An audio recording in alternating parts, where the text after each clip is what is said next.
नमस्कार साथियों, स्वागत है आप सभी का आपकी अपनी पाठशाला पर। मैं हूं अंकित अवस्थी। आप हैं मेरे साथ में देश में बने एक कानून पर चर्चा करने के लिए। कानून का नाम अब वक्फ कानून है। असल मायने में किसी भी बिल के कानून बनने की प्रक्रिया में पहले संसद के दोनों सदनों से पास होना और उसके पास होने के बाद में उसका राष्ट्रपति के द्वारा हस्ताक्षरित होना अति आवश्यक होता है। यही कारण है कि इसी के चलते अब वक्फ कानून यानी एक्ट बन गया है। आज के सेशन में हम जानेंगे कि इस कानून को बनने तक की प्रक्रिया कहां से होकर गुजरी, नंबर एक। साथ में हम यह भी जानेंगे कि इस बीच में जो लोग विरोध में हैं वो कहां कहां पर विरोध में है। तीसरा, हम यह भी जानेंगे कि इसके बाद में अब जो प्रतिक्रिया है वो सुप्रीम कोर्ट तक क्यों पहुंची, और ऐसे में अगर ये सुप्रीम कोर्ट जाएगा तो क्या भविष्य में इस कानून को रद्द कर दिया जाएगा। सारी बातें वक्फ कानून के बारे में डिटेल से आज के सेशन के अंदर चर्चा होगी।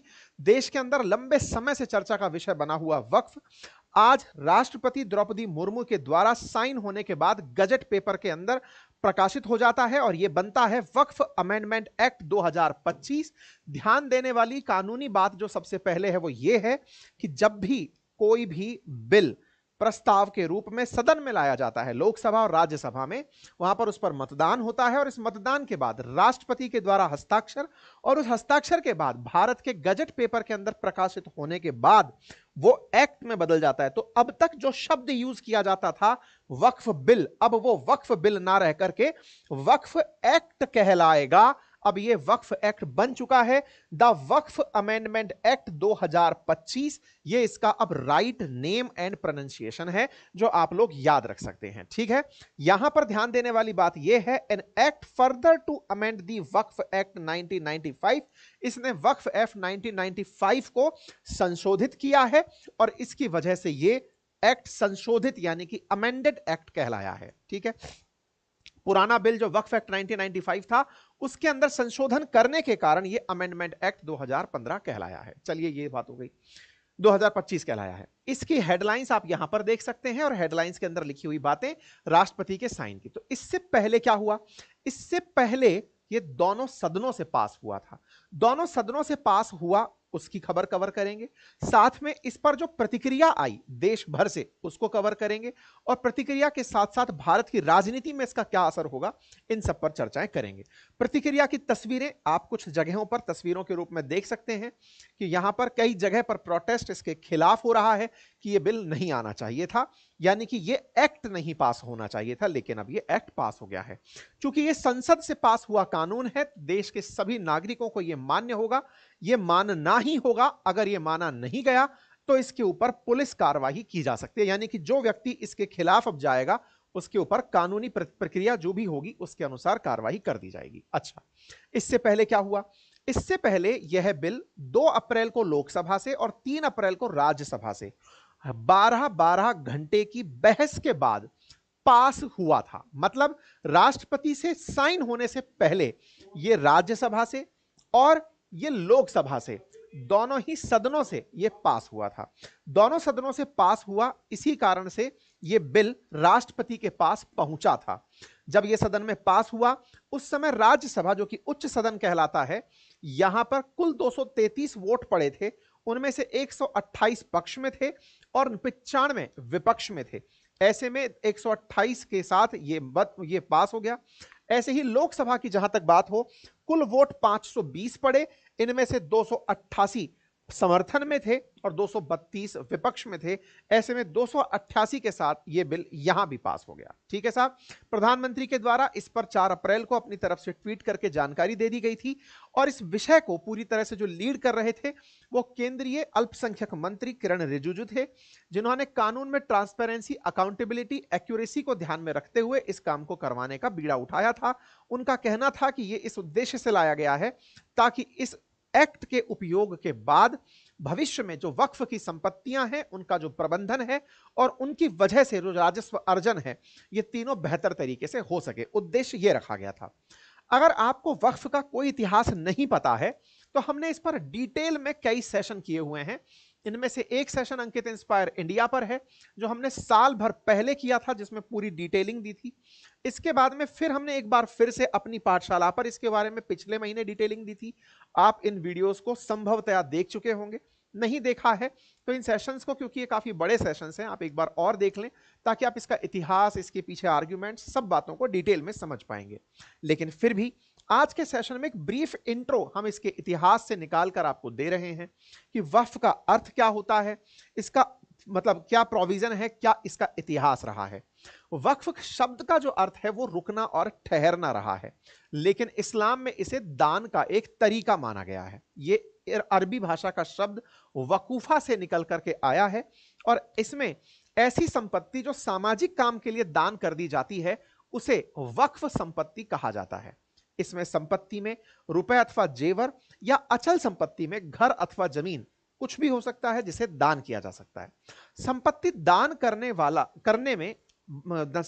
करने वाला व्यक्ति यह तय कर सकता है कि उसकी यह संपत्ति किस काम आएगी। आमतौर पर जो संपत्तियां वक्फ कर दी जाती हैं वो या तो धार्मिक स्कूल बनाने में, कब्रिस्तान बनाने में, मस्जिद बनाने में, अनाथालय बनाने में आदि के अंदर उपयोग में ली जाती है। बात अगर इसके इतिहास की हो तो इतिहास के अंदर पूर्व पैगंबर मोहम्मद के समय, मतलब 570 बीसी पूर्व पैगंबर मोहम्मद के समय वक्फ का इतिहास निकल कर आता है कि उन्होंने अपने एक 600 पेड़ों के खजूर के बाग को मदीना के गरीब लोगों के लिए वक्फ कर दिया था। ऐसे ही अतहर हुसैन और खालिद रशीद की किताब के अनुसार भारत में वक्फ कानून और प्रशासन के अंदर उन्होंने बताया कि भारत 1206 से लेकर 1526 के बीच में दिल्ली सल्तनत के समय वक्फ बोर्ड जैसी संस्था शुरू हो गई थी। सुल्तान मोहम्मद गौरी ने भी मुल्तान की जामा मस्जिद को 2 गांव वक्फ के जरिए दान दिए थे। ब्रिटिश राज में लंदन की प्रीवी काउंसिल के 4 जजों ने वक्फ कानून को अवैध घोषित कर दिया था। इस फैसले को पलटने के लिए द मुसलमान वक्फ वैलिडेटिंग एक्ट 1913 कानून बनाया गया था। आजादी के बाद 1954 में वक्फ एक्ट के नाम से कानून बना। 1964 में देश में पहली बार सेंट्रल वक्फ काउंसिल बनाई गई थी। यह इसका कुछ इतिहास रहा है। मतलब एक प्रकार से देश की आजादी के बाद में वक्फ एक्ट 1954 में बनकर आ गया था। चूंकि 1947 में देश का बंटवारा हुआ, बड़ी संख्या में भारत से मुसलमान पाकिस्तान गए, वहां से बड़ी संख्या में हिंदू भारत आए। ऐसे में जो संपत्तियां भारत में थी, जो मुसलमानों की संपत्तियां रह गई थी, उनका प्रबंधन करने के लिए भी इस कानून का उपयोग किया गया था। पाकिस्तान में जाने वाले लोगों की जमीनों और संपत्तियों का मालिकाना हक वक्फ बोर्ड को दे दिया गया था। 1955 यानी कानून लागू होने के 1 साल बाद इस कानून में बदलाव करके हर राज्य में वक्फ बोर्ड बना दिया गया था, जो कि यही बात और यही काम करने के लिए था। आज देश के अंदर 32 वक्फ बोर्ड काम कर रहे हैं और ऐसे में कई प्रदेश ऐसे हैं जहां शिया और सुन्नी समुदायों के लिए अलग अलग वक्फ बोर्ड हैं। भारत में 1954 में कानून आया। फिर 1954 के कानून के अंदर एक केंद्रीय वक्फ बोर्ड की स्थापना 1964 में की गई। वर्ष 1995 में जाकर इसमें एक और संशोधन किया गया और संशोधन के अंदर राज्यों के अंदर, केंद्र शासित प्रदेश और राज्यों के अंदर बोर्ड के गठन का प्रावधान रखा गया। असली खेला वर्ष 2013 में शुरू हुआ, जब यूपीए सरकार ने 1995 के मूल एक्ट में बदलाव के साथ बोर्ड की कुछ शक्तियां बढ़ा दी। सारा बवाल इसी बात पर टिका है। कहा जाता है 1913 से लेकर के 2013 तक वक्फ की जितनी संपत्तियां थी, उन संपत्तियों में बेतहाशा वृद्धि देखी गई। इस 10 साल में 2013 से लेकर के 2025 के बीच में ये जो संपत्तियों में लगभग डबल से अधिक की जो वृद्धि है, इस वृद्धि में कहीं ना कहीं बोर्ड के अधिकारों का अत्यधिक उपयोग होना और इन संपत्तियों का बढ़ते चले जाना, यह अपने आप में एक बड़ा कंसर्न बन गया। बड़ा कंसर्न क्यों बन गया?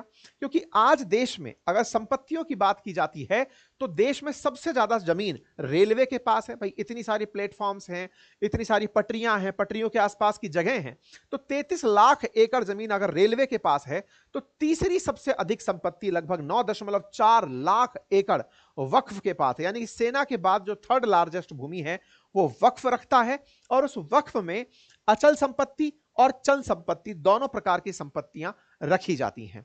ऐसे में सरकारों के पास प्रबंधन के लिए केंद्र में एक वक्फ सेंट्रल बोर्ड होता है, सेंट्रल वक्फ काउंसिल होता है, जिसका मंत्री अल्पसंख्यक मंत्री किरण रिजिजू हैं। और ऐसे ही स्टेट वक्फ बोर्ड के अंदर एक चेयरमैन, एक सीईओ और साथ ही साथ सदस्य गण भी होते हैं। फिलहाल के लिए ये जो सदस्य गण हैं, इनके अंदर परिवर्तन कर दिया गया है नए एक्ट के माध्यम से। 1995 के इस संशोधन में इनके अंदर परिवर्तन कर दिया गया है। ठीक है साहब, यानी कि एक प्रकार से इस वक्फ संपत्ति के पूरी तरह से रख रखाव के लिए, इस वक्फ संपत्ति को मैनेज करने के लिए जो प्रशासनिक इकाइयां हैं वो कौन कौन सी होती हैं? तो केंद्र में केंद्रीय वक्फ परिषद होती है, राज्य में राज्य वक्फ बोर्ड होता है, और अगर कोई बवाल हो जाए तो वक्फ न्यायाधिकरण होता है। यानी कि अगर कोई संपत्ति ऐसी है जिसको कि वक्फ माना गया है या वक्फ कर दिया गया है, ऐसी संपत्ति पर अगर विवाद है तो उस विवाद को सुलटाने के लिए एक न्यायालय है जिसको वक्फ न्यायाधिकरण कहा जाता है। और इस ट्रिब्यूनल के अंदर भी प्रशासनिक पद पर अधिकतम मुसलमानों को ही शामिल किया जाता है। अब बवाल क्या है उसको समझिए। आपने अब तक यह समझ लिया कि इसमें संपत्तियों को मुस्लिम दान करते हैं। मुस्लिम दान की गई संपत्ति से अपने कई जरूरी काम, जैसे कि मदरसों का चलना हो या अनाथालयों का चलना हो, कब्रिस्तान का बनना हो, ये सब कार्य जो है ये इसी संपत्ति से किए जाते हैं। चलिए, लेकिन दिक्कत क्या है, ये सारी संपत्ति आती कहां से है? तो आंसर है, किसी ने संपत्ति दान कर दी। अब किसी ने संपत्ति दान कर दी, वक्फ ने उसे अपनी संपत्ति मान लिया। देश में 32 वक्फ बोर्ड चल रहे हैं। ऐसे में आपने अपनी संपत्ति, मान लीजिए कि लखनऊ में या कहीं पर भी, जहां पर भी, राजस्थान में कहीं पर भी आपने दान की और बोर्ड को दे दिया कि यह संपत्ति है, अब आप इसका प्रबंधन करते रहिए। बोर्ड इसके प्रबंधन पर निकल पड़ा। दिक्कत कहां से आती है? आपने कहा कि जिसने ये संपत्ति दान कर दी उसकी तो ये संपत्ति थी ही नहीं। ये ऐसा हुआ जैसे आपने मेरा फोन लिया और किसी को दे दिया कि लो भाई फोन का यूज करो। बोले कैसे? बोले गिफ्ट है। लेकिन आपने ये जो फोन गिफ्ट किया, असल मायने में ये फोन आपका नहीं था, आपने मेरा फोन गिफ्ट कर दिया किसी को। आप अब अपने फोन को मांगने पहुंचे, भाई साहब मेरा फोन था वो आपके पास आ गया है। अब आप मांगने पहुंचे, ये जिम्मेदारी भी आपके ऊपर है कि आप सिद्ध करो कि ये फोन आपका है। अर्थात जो देने वाला था उसके ऊपर कोई लोड नहीं था। जिसने दान करना था दान करके वो तो महान हो गया कि उसने इतनी संपत्ति दान की है, तो वो ऐसा करके कई गांवों को दान कर दिया कि सर ये सारी संपत्ति मैं दान करता हूं। आप कौन? बोले कोई नहीं, मतलब मैंने दान कर दी, समझ लो सर ये आपकी है। तो मेरे नाम से संपत्ति दान हो गई। अब संपत्ति दान हो गई, इसमें किसी का विवाद, किसी का झगड़ा, किसी को सेल कर रखी। मान लो आपने एक संपत्ति को किसी को सेल किया, कागज आपके पास थे, आपने फाइनल रजिस्ट्री नहीं कराई और उसको वक्फ करा दिया कि सर इसको वक्फ में काउंट कर लेना। अब वक्फ इधर से हुआ, संपत्ति आप उधर बेच चुके हो, कागज आपके पास है कि सर देखो ये संपत्ति तो हमारे नाम बेच दी गई है। सामने वाला ओरिजिनल कागज वहां देकर के उसको वक्फ कर दिया। मुसीबत यहां पे क्या आती थी? जिसको ये लगता है कि उसकी संपत्ति है, जब वो मांगने जाएगा उस संपत्ति को, तो उसके लिए उसे खुद से इस न्यायाधिकरण के अंदर उलझना होगा। इस न्यायाधिकरण का जो भी फैसला होगा वो फुल एंड फाइनल होगा। आप इसके खिलाफ हाई कोर्ट अथवा सुप्रीम कोर्ट नहीं जा सकते। यानी कि इस न्यायाधिकरण के फैसले को अगर आपको नहीं भी सुनना है तो कुल मिलाकर आपको अपनी जमीन से हाथ ही धोना पड़ेगा। आप हाई कोर्ट और सुप्रीम कोर्ट में भी अपील नहीं करने जा सकते थे। सारी की सारी जो बातें हैं वो इसी कारण से हुई कि यहां पर इसका सेक्शन 85 कहता था कि आप हाई कोर्ट और सुप्रीम कोर्ट में भी इन संपत्तियों के ऊपर चुनौती नहीं दे सकते। इतनी सारी संपत्ति, उन सारी संपत्ति में कौन सी संपत्ति किसकी है, अगर वो संपत्ति मांगने चला जाए तो वो मांगने जाने वाला व्यक्ति केवल कोर्ट के चक्कर ही काटता रहेगा, कोई सुन नहीं पाएगा। ये इतनी बड़ी जो इसके अंदर अदृश्य ताकत थी इस कानून की, इस अदृश्य ताकत ने ही इसको बहुत बड़ा बवाल बना दिया।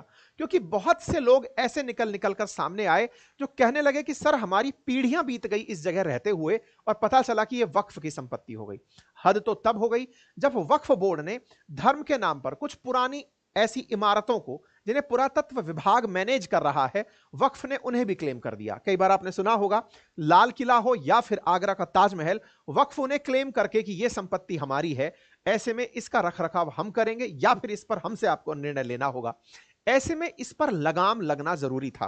बस इसी को ध्यान में रखते हुए देश के अंदर एक सही प्रबंधन की मांग उठी ताकि न्याय सभी को सही तरीके से दिया जा सके।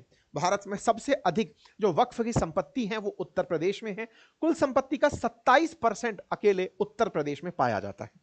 ऐसे में वक्फ बोर्ड को जब ये अपनी ताकत का पता चला कि हम तो बिल्कुल वो हैं जिस पर हाथ रख दें वो जमीन हमारी है, ऐसे में इस हाथ लगने की जो ताकत को पहचाना गया, उसका परिणाम क्या निकला? 1913 से 2013 के बीच में वक्फ बोर्ड के पास कुल 18 लाख एकड़ जमीन थी, लेकिन 2013 से 25 के बीच में 21 लाख एकड़ जमीन वक्फ के पास बढ़ गई। यानी पहले 18 थी जो 100 साल में थी, और मात्र 10 साल में 21 लाख एकड़ जमीन बढ़ गई। कुल मिलाकर के 39 लाख एकड़ जमीन वक्फ के पास पहुंच जाती है। इसमें 10 साल के अंदर इस जमीन का लगभग बराबर बढ़ जाना या संपत्ति का डबल हो जाना देश में बड़ी चर्चा का विषय बना कि ऐसा कौन सा मंत्र पा लिया इन्होंने भस्मासुर वाला, जिस पर जमीन रखी वो हमारी।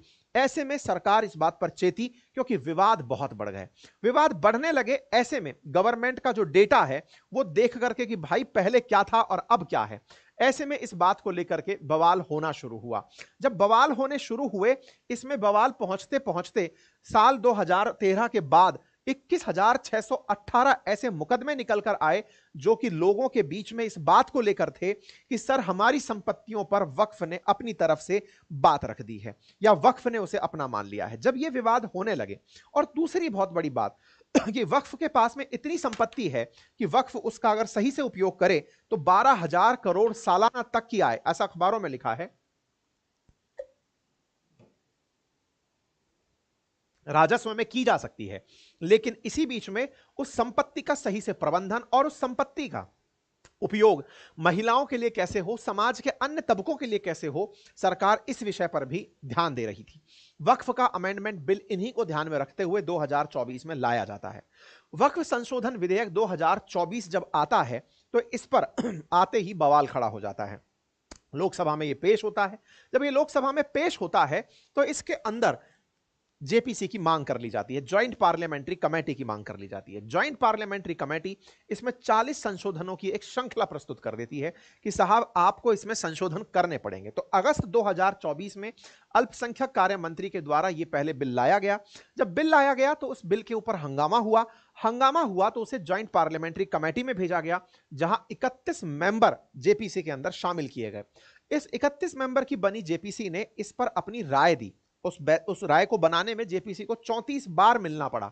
ऐसे में कुछ राय उनके द्वारा दी गई, उनमें से कुछ रायों को सरकार ने मान लिया और कुछ को नहीं माना। ऐसा इसलिए क्योंकि लोकतंत्र में जिसका बहुमत है वो अपनी चलाएगा, यानी उसके अनुरूप अगर राय है तो ठीक है, अदरवाइज नहीं मानी जाएगी। यही बात रिजिजू साहब ने कह भी दी। ऐसे में 2025 के अंदर संशोधनों को देखा गया। वर्ष 2025 के अंदर गृह मंत्री अमित शाह ने यह घोषणा की कि इसको इसी बार के बजट सत्र में लाया जाएगा। बजट सत्र का इस समय बहस का सेशन चल रहा है।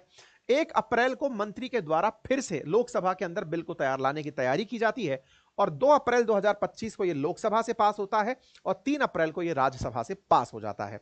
और जब यह पास होता है तो उसके अंदर जो नए संशोधन हैं वो किस तरह से इंप्लीमेंट किए गए, अब उनकी चर्चा कर लेते हैं। जहां तक बात हो वक्फ उपयोगकर्ता द्वारा, मौजूदा वक्फ अधिनियम 1995 के तहत जिन संपत्तियों का अभी उपयोग किया जा रहा है, इसमें कहा गया है कि जो संपत्तियां उपयोग में हैं उनके कागज नहीं मांगे जाएंगे। इंटरेस्टिंग है ये बात जान लेना, क्योंकि जिस विषय को लेकर के बहुत ज्यादा भड़काया जा रहा है, जिस तरह से लोगों को उद्वेलित किया जा रहा है, बिल्कुल वैसे ही जैसे सिटीजनशिप अमेंडमेंट एक्ट के समय यह कह दिया गया था कि आपसे आपकी पहचान के कागज मांगे जाएंगे, ऐसे ही अभी भड़काया समुदाय के लोगों को, मुस्लिम समुदाय के लोगों को इस बात पर जा रहा है कि जो आपके कब्रिस्तान, मदरसे और ये सब चीजें हैं, आपसे इनके कागज मांगे जाएंगे कि कागज दिखाओ, ये नहीं तो ये सरकार आपसे वापस ले लेगी। ऐसे में बहुत सी जगहों के कागज नहीं है। लेकिन इस विषय पर साफ कहा गया है इस बिल में कि जो आज कानून लागू होने से पहले की संपत्तियां ऑलरेडी उपयोग में आ रही हैं उन पर कोई कागजात नहीं मांगे जाएंगे, लेकिन भविष्य में अगर कोई भी संपत्ति वक्फ होती है तो उस पर यह संबंधित कानून लागू होंगे। तो पहले पीछे से यानी कि बैक डेट से यह कोई भी कार्य नहीं लागू होना है। अर्थात इसके अंदर जो संपत्तियों के नाम पर लोगों के अंदर बह बिठाया जा रहा है, उस बह से पूरी तरह से मुक्त करते हुए कहा कि ऐसा कुछ नहीं होगा। अब सवाल यह है, अगर ऐसा नहीं है तो ऐसे में 10 साल के अंदर जो इतनी संपत्तियां इन्होंने बना ली उसका क्या होगा? तो इस संशोधन विधेयक में यह कहा गया है कि अगर कोई वक्फ संपत्ति विवादित है, यानी जिसको लेकर के विवाद चल रहा है, तो फिर उस मामले की जांच की जाएगी। मान लो कि आप कोर्ट में जा चुके हैं कि सर ये मेरी संपत्ति थी, इसे वक्फ कर दिया गया है, तो उसकी जांच की जाएगी। अगर कोई भूमि सरकारी भूमि है और उसको वक्फ कर दिया गया है उसके ऊपर सरकार खुद उसको क्लेम करेगी। मतलब ऐसे नहीं, पता चल रहा है आर्कियोलॉजिकल सर्वे ऑफ इंडिया की जमीन थी, वो आप लोगों ने क्लेम कर ली, उसको वापस मांगा जाएगा। तो कुल मिलाकर के यहां पर हवाला दिया गया कुछ ऐसे मामलों का, जैसे तमिलनाडु का एक मामला, जैसे बिहार का एक मामला, केरला का, कर्नाटका का, उत्तर प्रदेश का। यहां बकायदा इनका उदाहरण लेके बताया गया कि कैसे तमिलनाडु के अंदर पूरा एक गांव ही वक्फ कर दिया गया था। ऐसे ही बिहार के अंदर 2024 के अंदर एक मतलब ऐसा देखा गया, पटना हाईकोर्ट के अंदर यह मामला गया। केरला के अंदर 600 क्रिश्चियन परिवारों का एक गांव वक्फ कर दिया गया। कर्नाटका के अंदर भी कुछ ऐसा ही हुआ, 15,000 एकड़ भूमि जो है बेल्लारी के अंदर वो वक्फ कर दी गई थी, जिसपे कोई और रहता था। ऐसे जो विवाद हैं, भविष्य में इन विवादित जगहों पर अब सुनवाई की जा सकेगी, नंबर एक। नंबर दूसरा, एक बड़ा सवाल यह था अभी जो संशोधन प्रस्ताव के अंदर लाया गया कि आने वाले समय में वक्फ की संपत्तियों की जांच कलेक्टर करेगा।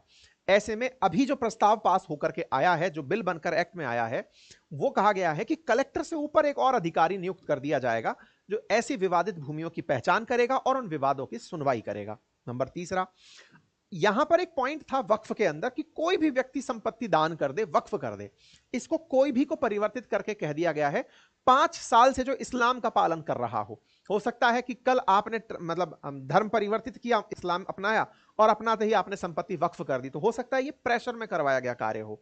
ऐसे में आपके साथ ऐसी कोई दुर्घटना ना हो तो 5 साल से जो एक्टिवली इस्लाम का पालन कर रहा है वही संपत्ति को वक्फ कर पाएगा। तो एक प्रकार से साजिश का शिकार किसी को ना होने दिया जाए, इसका ध्यान रखा है। साथ ही साथ जो वक्फ की जो संपत्ति है, अगर कोई व्यक्ति दान करना चाहता है, मान लीजिए कोई एक्स व्यक्ति है, वो अपनी संपत्ति को वक्फ करना चाहता है, ऐसे में अगर वो व्यक्ति संपत्ति वक्फ कर रहा है तो उसे उत्तराधिकारियों में बेटियों से भी पूछना पड़ेगा कि क्या मैं ये संपत्ति वक्फ कर सकता हूं। हो सकता है कि वो संपत्ति, कई बार ऐसा होता है कि परिवार के सदस्यों में लोग लगता है कि पुरुषों से पूछ करके संपत्ति वक्फ कर दें, नहीं, महिलाओं पर भी उत्तराधिकार नियम लागू हुए। ऐसे में उनसे भी पूछें और फिर जाकर संपत्ति को वक्फ करें, ताकि उस संपत्ति का मुसलमानों के अंदर जो मुस्लिम लड़कियां हैं उनके लिए उपयोग किया जा सके। कहा गया है कि जो ये संपत्ति वक्फ हुई हैं, इन वक्फ संपत्तियों से होने वाली आय के लिए मुस्लिम लड़कियों की स्कॉलरशिप, उनकी हेल्थ केयर और maternity leave, maternity welfare, skill development, vocational training और किसी प्रकार की लीगल सहायता में उस पैसे का उपयोग किया जा सकता है। इसी को ध्यान में रखते हुए वक्फ बोर्ड के अंदर 2 महिला सदस्यों को एंट्री कराने का प्रावधान रखा गया है। मतलब आने वाले समय में इस वक्फ बोर्ड के अंदर, जब से ये कानून लागू हुआ है तब से अब जो नए वक्फ बोर्ड हैं या वक्फ बोर्ड के अंदर जो शामिल होने वाली चीजें हैं, उसमें 2 महिलाओं को स्टेट वक्फ बोर्ड के अंदर शामिल किया जाएगा। इससे महिलाओं के संबंधित वक्फ संपत्तियों का उपयोग हो रहा है या नहीं, समाज में महिलाओं की जो भूमिका है उसको लेकर वक्फ बोर्ड क्या कर रही है, उस पर निगरानी की जा सकेगी। और क्या हुआ है, पहले यह हुआ करता था कि अगर आपने कोई आवेदन किया तो उस आवेदन को ट्रिब्यूनल तक ही रोक दिया जाता था। अब आप उसको ट्रिब्यूनल से आगे भी ले जा सकते हैं। पहले 6 महीने तक ही प्रावधान होता था, अब आप 6 महीने के बाद भी उसको आगे ले जा सकते हैं। एक साथ ही साथ इसमें ये जो कहा गया, इसमें ये महिलाओं के उत्तराधिकारी वाली बात थी, ये मैंने आप लोगों को बता दी है। साथ में एक लाइन और कही गई और वो ये था कि अगर वक्फ की संपत्ति का एडमिनिस्ट्रेशन जो है वो मॉन्यूमेंट्स या प्रोटेक्टेड एरिया के रूप में हो रहा है, तो ऐसे में अगर किसी प्रॉपर्टी का एंशिएंट मॉन्यूमेंट प्रिजर्वेशन एक्ट 1904 या फिर ancient monument and archaeological site and remains act 1958 से उसका मैनेजमेंट हो रहा है, तो वक्फ उन संपत्तियों पर दावा नहीं कर पाएगा। साथ ही साथ अगर कोई भूमि जुड़ी हुई है ट्राइबल एरिया से, उसका भी वक्फ नहीं हो पाएगा। कहा गया है कि अगर शेड्यूल्ड ट्राइब्स के लोग हैं, उनकी संपत्ति को वक्फ नहीं किया जा सकेगा। ट्राइबल लैंड जो शेड्यूल 5th और 6th के अंदर डिक्लेयर्ड हैं, उनको वक्फ नहीं किया जा सकेगा। बस इसके बाद में इसके खिलाफ प्रोटेस्ट अहमदाबाद में, कोलकाता के अंदर आप तस्वीरों के अंदर देख सकते हैं। अब सवाल बना कि सर इसमें इतना ज्यादा बवाल हो किस बात पे रहा है। बवाल पहला हो रहा है 2 गैर मुस्लिम सदस्यों के शामिल होने पर। कहा गया है कि जो वक्फ संशोधन बिल जो एक्ट बनकर आया है, इसमें अब 2 गैर मुस्लिम सदस्यों की भी एंट्री होगी। मुसलमानों का कहना है कि यह हमारी धार्मिक स्वतंत्रता पर असर डालेगा, इसके ऊपर पहला विवाद हो रहा है। दूसरा, महिलाओं को शामिल होने पर विवाद हो रहा है। कहा गया है बोर्ड में महिला सदस्यों की नियुक्ति का प्रावधान है, तो विरोध इस बात पर हो रहा है कि साहब इससे वक्फ का परंपरागत ढांचा बदल जाएगा। इसी के साथ साथ वक्फ संपत्तियों के सर्वे और रजिस्ट्रेशन को लेकर के जिला मजिस्ट्रेट के ऑफिस में जो रजिस्ट्रेशन है वो करना अनिवार्य होगा। इसके चलते विरोध इस बात का हो रहा है कि इससे सरकार का नियंत्रण और बढ़ जाएगा, वक्फ ट्रिब्यूनल के फैसले को अब और चुनौती दी जा सकेगी। ऐसे में विरोध बन रहा है कि इससे न्याय प्रक्रिया में देरी होगी। संपत्ति पर दावे की अगर बात हो तो वक्फ बोर्ड उस पर अब दावा नहीं कर पाएगा अगर वो संपत्ति दान में नहीं मिली है। विरोध इस बात पर हो रहा है कि वक्फ की संपत्तियों के जो दावे हैं उनको अब ये लिमिट में ला देगा। ऐसे में इसका विरोध करने के लिए all India Muslim personal law board ने अपनी तरफ से पूरे देश में आंदोलन करने का अनाउंसमेंट कर दिया है। लॉ बोर्ड ने कहा है कि यह संशोधन बिल इस्लामी मूल्य, धर्म और शरीयत, धार्मिक सांस्कृतिक स्वतंत्रता, सांप्रदायिक सद्भाव और भारतीय संविधान के आधारभूत ढांचे पर गंभीर प्रहार है। ऐसे में हम इसका विरोध करते हैं और तब तक करते रहेंगे जब तक ये वापस ना हो जाए। तो ये इनके द्वारा जारी किया गया लेटर है। साथ ही साथ इसके खिलाफ हो रहे प्रदर्शन में पश्चिम बंगाल, रांची, इन सब जगह प्रदर्शन देखे जाए। यहां पर आप देख सकते हैं किस प्रकार से पश्चिम बंगाल में प्रोटेस्ट हो रहा है, बेंगलुरु में प्रोटेस्ट हो रहा है, चेन्नई में प्रोटेस्ट हो रहा है, बिहार में प्रोटेस्ट हो रहा है। बिहार में तो और एक जबरदस्त चीज हुई, बिहार और आंध्रा इन दोनों के जो सीएम हैं ये वर्तमान में जो एनडीए है उसके अंदर गठबंधन सरकार में शामिल हैं।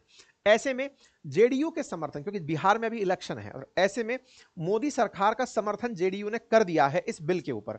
तो जेडीयू के अंदर जो 7 मुस्लिम विधायक थे उन्होंने अपनी पार्टी छोड़ दी है, 7 मुस्लिम नेताओं ने अपनी पार्टी छोड़ दी है। नेताओं में से पूर्व प्रदेश सचिव एम राजू नैयर, अल्पसंख्यक प्रकोष्ठ के प्रदेश सचिव मोहम्मद शाहनवाज मलिक समेत 7 नेताओं के द्वारा अपनी पार्टी छोड़ी गई है। इस बात पर डिप्टी सीएम ने कहा है कि जो देश के कानून को नहीं मानते वो देशद्रोही होते हैं, ये कानून सबको मानना होगा। ऐसे में इस कानून को ना मानने वाले देशद्रोही हैं। मुस्लिम नेताओं में इस बात की नाराजगी है कि उन्होंने नीतीश ने उनका भरोसा तोड़ दिया है। ऐसा कहते हुए 7 नेताओं ने जेडीयू को छोड़ दिया है। इसी के साथ साथ जेडीयू के साथ साथ और पार्टियां जिन्होंने इस बिल पर समर्थन किया, जैसे आरएलडी, उसके अंदर भी एक नेताजी ने, प्रदेश महासचिव जो हैं, उन्होंने पार्टी छोड़ दी है। ठीक इसी प्रकार से चिराग पासवान के भी एक नेता रहे जो एलजेपी अल्पसंख्यक प्रकोष्ठ के जिला अध्यक्ष थे, उन्होंने पार्टी छोड़ दी है। इतना ही नहीं, जो आंध्रा से रिलेटेड कुछ नेता हैं जिनके कुछ प्रोडक्ट्स आते हैं उनके भी विरोध की बातें चल रही हैं। ऐसे में बढ़ते विरोध को देखते हुए इस मामले को सुप्रीम कोर्ट में ले जाने की तैयारी हुई और इस तैयारी में कांग्रेस सांसद मोहम्मद जावेद, एआईएम सांसद असवुद्दीन ओवैसी और आप विधायक अमातुल्लाह खान ने अलग अलग याचिकाओं से सुप्रीम कोर्ट में इसको चुनौती दे दी है। अब सवाल यह बनता है कि जो कानून देश की संसद द्वारा पास हुआ हो, लोकसभा से और राज्यसभा से पास हुआ हो, राष्ट्रपति द्वारा हस्ताक्षरित हो, तो क्या उसे मानने से इनकार किया जा सकता है? जवाब है नहीं। तो दूसरा सवाल, क्या इसको कानून के तहत चैलेंज किया जा सकता है? आंसर है यस। सुप्रीम कोर्ट के अंदर आर्टिकल 13 के अनुसार कोई भी संसद के द्वारा बना हुआ ऐसा कानून जो कि संविधान के अनुरूप ना हो, मूल अधिकारों को कम करता हो, ऐसे कानूनों को चुनौती दी जा सकती है। इसी को ध्यान में रखते हुए इसे चुनौती दी जा रही है। अब सवाल यह है कि इस कानून ने ऐसे कौन से अधिकार हैं जिनका हनन कर दिया है, जिसके चलते ये बात हो रही है। तो सबसे पहले इक्वलिटी की बात हो रही है कि समाज में जब सबके अपने अपने अधिकार हैं तो फिर मुसलमानों के अधिकारों को कम क्यों किया जा रहा है? वो कौन से अधिकार? कि गैर मुस्लिमों को आप एंट्री दे रहे हैं उनके प्रबंधन के अंदर। हालांकि वक्फ के बारे में एक बात जो बहुत अच्छे से कही गई वो ये है कि यह असल में एक धार्मिक मामला नहीं, संपत्ति के प्रबंधन का मामला है और संपत्ति देश की होती है। ऐसे में संपत्ति के प्रबंधन के लिए इस तरह की चीजें कही जा रही हैं। तो पहला तो आर्गुमेंट ये।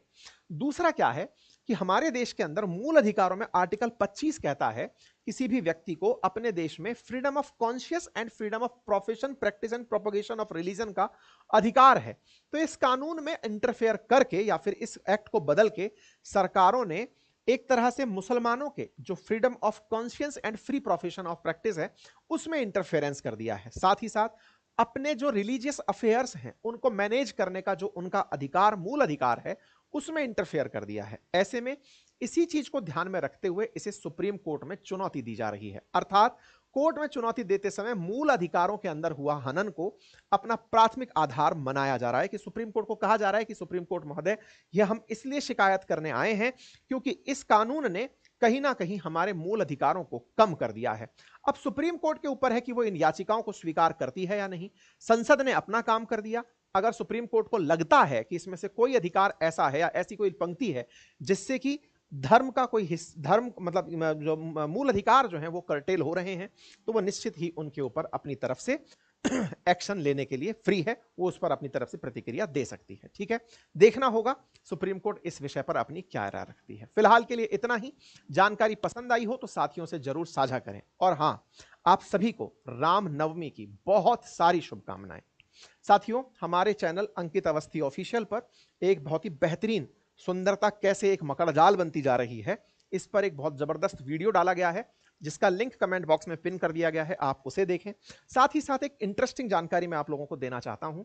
यदि आप में से कोई भी साथी हमारे साथ जुड़कर हिस्ट्री के इस नए बैच में ज्वाइन करना चाहता है, तो हमने लिंक कमेंट बॉक्स में पिन किया है, आप उसे ज्वाइन करें। प्रावधान यह रखा गया है कि आप लोगों के साथ पहली क्लास साझा की जा रही है बुधवार को। ऐप की क्लास यूट्यूब पर भी लाइव चलने वाली है बुधवार के दिन सुबह 11 बजे। तो आप में से जो भी साथी इस बैच में एनरोल होना चाहते हैं, बुधवार के दिन ये बैच आपके सामने लाइव ऐप पर उपस्थित होगा, आप उसे ज्वाइन कर सकते हैं। बेहतरीन कंटेंट होगा। अपने आप को अभी एनरोल करने के लिए लिंक कमेंट बॉक्स में दिया गया है, आप जाकर उसे ज्वाइन कर लें। हमारा जीएस फाउंडेशन के कंप्लीट बैच के अंदर ही आपको हिस्ट्री तीनों, हिस्ट्री मॉडर्न, मिडाइवल और एंशिएंट, साथ ही साथ पॉलिटी, इकोनॉमी और ज्योग्राफी मिल रही है, आप इसे ज्वाइन कर सकते हैं। थैंक यू सो मच, अपना ख्याल रखें।